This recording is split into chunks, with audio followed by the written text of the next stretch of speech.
साहब को ब्लैक और वाइट डिफाइन करने में प्रॉब्लम हो रही है। प्रॉब्लम उस शख्स को, वो एक बेहतर आदमी है, मैं बार बार कह रहा हूँ, मुझे वो बहुत पसंद है कमिश्नर कराची। वो बहुत सारा मैं देखता हूँ कराची के दूसरे मामलात के हवाले से बहुत ज़्यादा बेहतर, कराची का एनवायरनमेंट, स्ट्रीट, रोड्स, जो फैंस लग गई पूरे कराची में, शराय फैसल से लेके आगे तक जो रोड्स, ये इतना बड़ा पीएसएल चीज़ें, इसकी खदमात हैं, इसमें कोई शक नहीं है। देखिए, नेशन के लिए उसके पास ज़रूर जज्बा है सर्व करने का, मगर इस हवाले से मैं समझता हूँ वो मिसगाइड हैं, उनको प्रेशर है फेडरल का, आई डोंट नो क्या प्रेशर है, क्यों बोलते हैं ना, हर 2 माह बाद 1 माह बाद उनका रीज़न जो हमारे पास आता है वो फिगर्स पे नहीं आता है।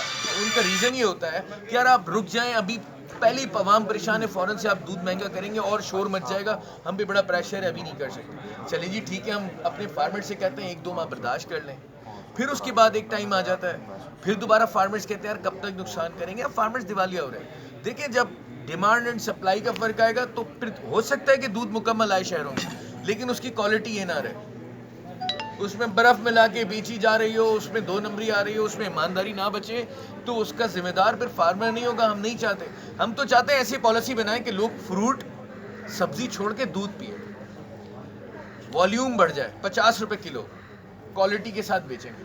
अच्छा, ये दोहरी पॉलिसी नहीं है कि फार्मर्स को तो बॉन्ड किया जाता है कि आपने एक जो है ना यूनिफॉर्म पॉलिसी के तहत एक रेट पे बेचना है, जबकि बाज़ार में जो मुख्तलिफ ब्रांड के टेट्रा पैक मौजूद हैं, ब्रांड का नाम लेना मुनासिब नहीं, उनकी प्राइसेस में बहुत वेरिएशन होती है।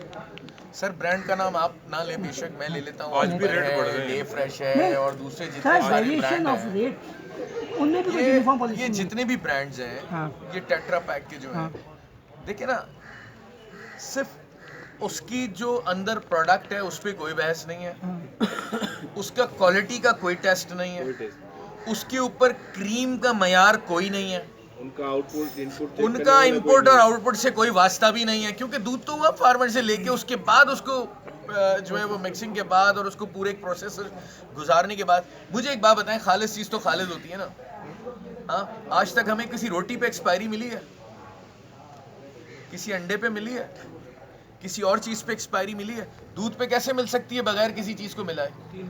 मिल ही नहीं सकती। जो दूध यहाँ से ली मार्केट पहुँचने में क्वालिटी गिरा देता है, ख़राब हो जाता है और एक दिन नहीं निकाल सकता, जो दूध बेकार हो जाता है, नालों में बहा दिया जाता है, वो दूध कैसे 4-4 महीने रह सकता है बगैर किसी तरह? सबसे अहम बात यह है कि किसी भी टेट्रा पैक की प्रोडक्शन ऑडिट नहीं है। ये 3 लाख लीटर हमसे फार्मर से परचेज करते हैं, 63 लाख लीटर बना के बेचते हैं। ये बात मैंने आपसे की कोई जस्टिफिकेशन नहीं है कि जी वो कैसे बना। No production. 5 lakh litre farmer से परचेज करती है और उनके फार्म्स की भी इतनी पैदावार होती है, वो 85 लाख लीटर बेचती है, तो उसकी जस्टिफिकेशन देना यार, ये कहाँ से बढ़ाया इन्होंने? ये सब चीज़ें समझने की ज़रूरत है। और बहुत ज़रूरी है कि हम ये भी समझ लें कि 2018 में मार्च में फैसला हुआ था हमारी पिटीशन, उसकी बुनियाद पे वो हुआ था, मिनट्स ऑफ मीटिंग की बुनियाद पे फैसला था कि जी कमिश्नर कराची और स्टेक होल्डर्स तीनों जिस चीज़ पर मुत्तफिक हुए हैं वो ये था कि उसके मुताबिक कमिश्नर कराची नोटिफिकेशन करें। और मिनट्स ऑफ मीटिंग क्या थे? वो ये थे कि जी अब हम इस लंबी चौड़ी एक्सरसाइज में नहीं जाएंगे, अब हर 4 माह बाद जो इन्फ्लेशन रेट बढ़ेगा उसके मुताबिक बढ़ेगा या घटेगा, दूध की कीमतों में कमी या बेशी होगी।